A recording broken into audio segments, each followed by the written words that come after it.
Okay, so watering tomatoes. I know it seems novel, but there are some tips. First and foremost, the best way to water tomatoes is really a drip system. Now, I have over 70 tomato plants, so I have a little bit different setup than the average house. But what I can tell you is that if you do put it on a drip system, it's really inexpensive to do. You can get it at the local Home Depot. You can also order it. My personal favorite is dripdepot.com. They ship it right to your house. Super easy. They have videos on how to put everything together. You can't go wrong.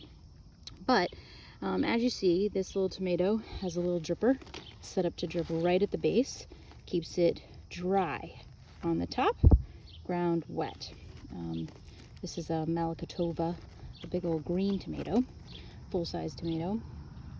The important thing here is that the little dripper doesn't drip on the stem, but drips immediately to the right side. So I've planted my tomatoes every 12 inches every 24 inches in order to line up with the drip tape that I'm using, which is 12 inches between each one of these little drippers. Now they have a lot of different lengths.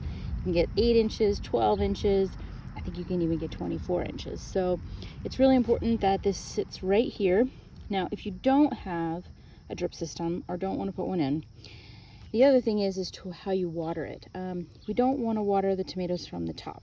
Their leaves need to stay dry. They do not tolerate having water on their leaves. It gives a disease, makes their leaves look rusty and blotchy and brown. You'll notice it right away. So these guys are super healthy because they're being watered at the base. So when you water with the hose, please make sure you water it at the base. Keep the ground moist, leaves dry, ground moist, leaves dry, remember that. And then also when you go to put fertilizer in, you want to fertilize at the roots as well. So I use this great little sprayer and I mix up the fertilizer. I use a kelp and fish fertilizer at different stages. This happens to be the stage.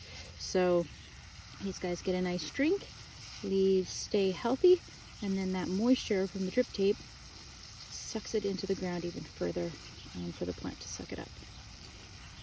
All right, so that is tip number 2 on keeping tomato leaves dry and how to water to have the most healthiest plants. Good luck gardening.